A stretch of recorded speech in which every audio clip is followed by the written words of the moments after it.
ओ भाई, श्रद्धा कपूर ने तो स्त्री 2 में आग लगा दी, एकदम पैसा वसूल पिक्चर है। हाँ यार, कसम से क्या फाड़ू एक्टिंग की है। वैसे पास में पॉपकॉर्न हो और सामने बढ़िया सी पिक्चर चल रही हो तो देखने में डबल मजा आता है। ओह शिट, पॉपकॉर्न तो खत्म हो गया और अभी तो आधी पिक्चर बाकी, अब क्या करेंगे। जस्ट चिल बेब्स, पॉपकॉर्न ही तो खत्म हुए हैं, बट हमारी काली सौतेली बहन किस दिन काम आएगी।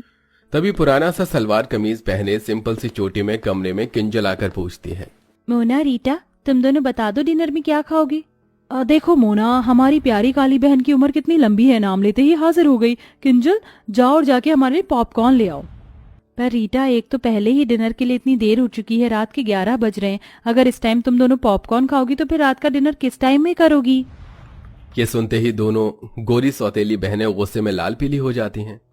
अबे ओ फटे दूध की फफूंदी सी शक्ल वाली बहन जी, तेरा काम सिर्फ हमारा ऑर्डर मानना है, ऑर्डर देना नहीं, समझी। अब जा जल्दी और पॉपकॉर्न ला। और रही बात डिनर करने की, तो वो हम अपने टाइम पर ही करेंगे, रात के 1 बजे। अब दफा हो यहाँ से, काली गुलाब जामुन। नम आंखें लिए बेचारी काली किंजल किचन में जाके पॉपकॉर्न बनाती है। किंजल की माँ गंभीर लंबी बीमारी से सालों पहले गुजर चुकी थी, इसलिए पिता देव प्रेरणा से दूसरी शादी करके ले आई, जिनसे मोना और रीटा हुई। दोनों दूध के जैसे गोरी चिट्टे रंग वाली थी, इसीलिए घमंडी मिजाज की थी। वहीं किंजल काली और बदसूरत थी, लेकिन उसका दिल हीरे की तरह था। मगर हर दिन ही उसे अपनी सौतेली माँ और बहनों के ताने सुनने पड़ते थे। मोना रीटा, ये लो तुम्हारे पॉपकॉर्न, अब बता दो डिनर में क्या खाओगी। ऐसे करो, आज हमारे लिए कैप्सिकम की सब्जी, जीरा राइस, शाही पनीर, कढ़ाई पनीर बनाना। ये तो रहा मेरा। मैं डिनर में वेज पुलाव खाऊंगी चिली चटनी के साथ। हमारी ये पिक्चर खत्म होने से पहले हमारा डिनर हमें परोसा हुआ मिल जाना चाहिए, शार्प 1 बजे। ठीक है, मिल जाएगा। किंजल जल्दी से रसोई में आकर डिनर बनाना शुरू करती है, तो वहीं दोनों सौतेली गोरी बहनें मस्ती मार कर पिक्चर देख रही थी। ऐसा करती हूँ, कढ़ाई पनीर और शाही पनीर बनाने के लिए एक ही साथ पनीर फ्राई कर लेती हूँ और बाकी सब्जियों का काटा पीटी भी कर लेती हूँ, इससे थोड़ा टाइम बचेगा। देखते देखते सब्जी बनाने में रात के 12 बज जाते हैं, तो डरे लफ्जों में किंजल बोलती है, मेरे पास केवल 1 घंटा रह गया। अगर 1 घंटे में मैंने दोनों को डिनर नहीं करवाया तो वो कल की तरह ही करेंगी। नहीं नहीं, जल्दी कर किंजल। देखते देखते घड़ी की सुई 1 पर आ जाती है, लेकिन दोनों सौतेली बहनों को डिनर परोसने में किंजल को 2 मिनट लेट हो जाता है, तो दोनों अकड़ जाती हैं। तुमने हम दोनों को 2 मिनट लेट डिनर दिया है, इसकी पनिशमेंट मिलेगी। लो खाओ खाओ, बहन के हाथ से खाने से प्यार बढ़ता है। नहीं नहीं मोना, मुझे क्षमा कर दो, कल से बिल्कुल देर नहीं होगी, मैं तुम दोनों को टाइम से डिनर करवाऊंगी। बोलते बोलते किंजल की आंखों से डर के मारे आंसू छलक पड़ते हैं। मैंने कहा खाओ। मोना भाप निकलता खाना उसे खिला देती है। खाना काफी ज्यादा गर्म होने की वजह से बेचारी किंजल का मुंह जल जाता है। फिर मोना रीटा डिनर करते करते रात के 1 से 2 बजा देती हैं। किंजल झूठी प्लेट उठाकर किचन में आ जाती है और बिलख बिलख कर रोने लगती है। हे भगवान, तूने मुझे कैसी जिंदगी दे दी है, अपने घर में मैं नौकरानी हूँ। रोते रोते वो किचन में ही चटाई डालकर सो जाती है। तभी सुबह के 5 बजते माँ प्रेरणा किचन में धमक पड़ती है और लात मारकर जगाती है। अरे ओ काली कलूटन, चलो जल्दी से। लेकिन जब किंजल नहीं जागती तो मोना रीटा भरी बाल्टी का पानी डाल देती हैं, जिससे वो घबरा कर उठ जाती है। हे भगवान जी, ये मुझ पर पानी किसने डाला। ये शुभ काम हमने किया है। मोना रीटा, ये क्या बदसलूकी है, किसी सोते हुए इंसान के साथ इस तरह से पेश आना, जबकि तुम दोनों ने देखा था कि रात को मैंने तुम दोनों को 1 बजे डिनर करवाया था। उसके बाद सोते सोते मुझे 2-3 बज गए थे। ये सुनते ही प्रेरणा अपनी गोरी सुंदर बेटियों की साइड लेते हुए बोलती है, अरे ओ कोयला खादान, मैं देख रही हूँ कि तेरी ये कैची जैसी काली जुबान कुछ ज्यादा ही चलने लगी है। उठ और नाश्ता बना, समझ गई। जी माँ। आधी अधूरी नींद में ही बेचारी किंजल उन्हें नाश्ता करवाती है और फिर पूरे घर में झाड़ू पोछा लगाती है। तभी पिता देव घर लौट आता है, तो दोनों सौतेली बहनों की शक्लें बन जाती हैं। आगे पिताजी, अब शुरू हो जाएगा दोनों बाप बेटी का मेलो ड्रामा। किंजल बेटी, तू क्यों पोछा लगा रही है, काम वाली नहीं आई है क्या? वो पापा। तभी बात काटती हुई प्रेरणा बीच में बोलती है, अरे देव जी, वो आज ना तुलसी की तबीयत ढीली हो गई थी, इसलिए आई नहीं। मैंने तो बोला था किंजल को कि मैं कर लूंगी, ला दे मेरी बच्ची, तू नाश्ता कर। वैसे आप ऐसे अचानक से कैसे आ गए, कोई खबर भी नहीं दी, ना कोई फोन कॉल किया।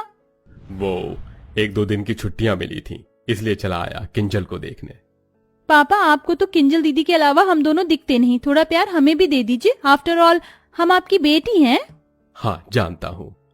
देव अक्सर काम के सिलसिले में महीने महीने बाहर रहता था, इसलिए उसे इस बात की कानों कान खबर नहीं थी कि उसकी दोनों सौतेली बेटियों ने किंजल को नौकर बनाकर रखा था। वो हर महीने खाना बनाने वाली और 3 टाइम के बर्तन मांजने वाली के पैसे भिजवाता, जिसे प्रेरणा बेटियों में उड़ा देती थी। लगभग 2 दिन बाद देव वापस लौट गया और फिर से सब वही शुरू हो गया। इसी तरह दिन गुजरने लगे और अब किंजल के कॉलेज के फाइनल वर्ष की परीक्षा शुरू होने वाली थी। इसलिए वो अपनी दोनों सौतेली बहनों के पास आकर बोलती है, मोना रीटा, आज से तुम दोनों डिनर 9-10 बजे तक कर लेना प्लीज। तो आंखें चढ़ाकर दोनों ने ठाए से कहा, मगर वो क्यों भला? क्योंकि कल से मेरी परीक्षा शुरू हो रही है तो मुझको पढ़ाई भी करना है। क्यों रे जली भरते की शक्ल वाली, तुझे क्या लगता है कि तू पढ़ लिख कर कलेक्टर बन जाएगी? बेलिनी तुझे रोटी आई हैं। हम अपना रूटीन नहीं बदलेंगे। हम रात के 1 बजे डिनर करती थी और 1 बजे ही करेंगे, समझ गई? दोनों का फैसला सुनकर मायूस मन से किंजल उन्हें 1 बजे रात में डिनर करवाती है और बाकी टाइम घर के कामों में उलझ कर रह जाती थी। एक दिन जब वो रात के डिनर के लिए दोनों से पूछने आती है तो दोनों शॉर्ट सा गाउन पहने मेकअप में लगी पड़ी थी। मोना रीटा, तुम दोनों कहीं जा रही हो क्या? हाँ, आज हम दोनों पार्टी करने जा रही हैं। अच्छा, तो फिर तुम दोनों खाना तो वहीं से खाकर आओगी ना? तो फिर मैं रात का डिनर रहने देती हूँ। अच्छा जी, क्यों री काली भैंसिया, तुझे क्या लगता है हम तुझे आराम फरमाने देंगे? चुपचाप से हमारा डिनर बनाकर तैयार रखना। आज डिनर में हम आलू गोभी, मिक्स वेज, लच्छा पराठा खाएंगी।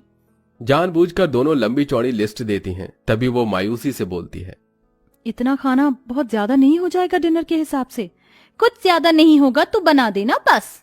दोनों ऑर्डर झाड़ कर चली जाती हैं। किंजल सारा डिनर तैयार कर देती है, लेकिन दोनों बहनें पार्टी में से फुल पेट खा पी कर आती हैं, जिस वजह से रात का डिनर नहीं खाती। इसलिए अगले दिन खाना बच जाता है तो प्रेरणा किंजल पर आग बबूला हो जाती है। किंजल, अरे ओ किंजल, अरे ओ काली भैंसिया कहाँ है? किंजल डरते हुए प्रेरणा के आगे हाजिर होती है। जी माँ, बुलाया आपने? क्यों री, ये सब क्या है? रात को क्या पूरे मोहल्ले को दावत करवानी थी? कितना खाना बनाया था जो सारा बच गया। ये भरे पतीले के पुलाव, पता है ये चावल कितने महंगे आते हैं? और तू मजे से बना बना कर फेंक रही है। माँ, मेरी इसमें कोई गलती नहीं है। मोना और रीटा ने कहा था बनाने को और दोनों कल बाहर से ही खाकर आई थी तो डिनर नहीं किया। ये सुनकर दोनों सौतेली बहन शातिर तरीके से सारी बात उस बेचारी पर ही थोप देती हैं। ओ, कितनी झूठी और मक्कार है ये माँ, कसम से हमने तो बोला भी नहीं था डिनर बनाने को, अपने मन से बनाया। ये सुनकर प्रेरणा किंजल को बहुत पीटती है। माँ, मत मारो ना माँ। बहुत चर्बी बढ़ गई है तुझको शाही पकवान खाकर। आज से तेरा खाना बंद, अब केवल तुझको सूखी रोटी मिलेगी बस। इस तरह गलती न होने के बाद भी अब किंजल सारा दिन किसी कोल्हू के बैल की तरह काम करती और दोनों सौतेली बहनों को उनके मन मुताबिक रात के 1 बजे डिनर करवाती, जिससे उसका शरीर बहुत ही कमजोर पड़ जाता है। अरे ओ बहन जी, ये कैसी काली दाल बनाई है तूने, अपनी सूरत के जैसी। अब कौन खाएगा इसको? सब्जी भी एकदम बीमारों वाली बनाई है। रुक जा तू। गुस्से में मोना उसके बाल पकड़ लेती है, जिससे वो चक्कर खाकर बेहोश हो जाती है। उसी टाइम आधी रात को पिता देव घर लौट आता है और बेटी की बिगड़ी हालत देखकर आपा खो देता है। किंजल बिटिया उठना, आखिर तुम दोनों ने क्या किया है इसके साथ? देव डॉक्टर को बुलाता है। जहां एक तरफ डॉक्टर उसकी जांच पड़ताल करते हैं तो वहीं दोनों सौतेली बहनों की आंत सूखी जा रही थी। देखिए, इनके शरीर में बहुत सारे पोषक तत्वों की कमी है। इन्होंने काफी दिन से सही ढंग से खाया पिया नहीं है और इन्हें नींद की भी शिकायत है। इनको भरपूर नींद और अच्छे खान पान की जरूरत है। तभी किंजल को होश आ जाता है। दोनों बहनों को पसीने छूटने लगते हैं। अब तो ये पिताजी के आगे सब बोल देगी, हमारी वाट लगा देगी कि हम इससे रात के 1 बजे डिनर बनवाते हैं। लेकिन किंजल कुछ भी नहीं बोलती, जिससे दोनों घमंडी बहनों का स्वभाव बदल जाता है और वो रोते हुए कहती हैं, आई एम सॉरी किंजल, हम दोनों को माफ कर दो। हमने तुम्हें आधी आधी रात को डिनर बनवाने के लिए मजबूर किया। किंजल दोनों को माफ कर देती है और अंत में दोनों बहनें उसका अच्छे से ख्याल रखती हैं। साथ ही उनकी बुरी लत जो रात के 1 बजे डिनर करने की थी वो भी खत्म हो जाती है। तो देखा दर्शकों आपने, अच्छे स्वभाव से हम किसी का भी दिल जीत सकते हैं, जैसा कि हमारी स्टोरी की काली बहन ने अपने अच्छे स्वभाव से अपनी दोनों खूबसूरत घमंडी बहनों का दिल जीत लिया। तो दोस्तों, आपके हिसाब से रात का डिनर करने का सही टाइम क्या होना चाहिए? कमेंट बॉक्स में जरूर बताइएगा। साथ ही आपको हमारी ये कहानी कैसी लगी हमें ये भी बताइए।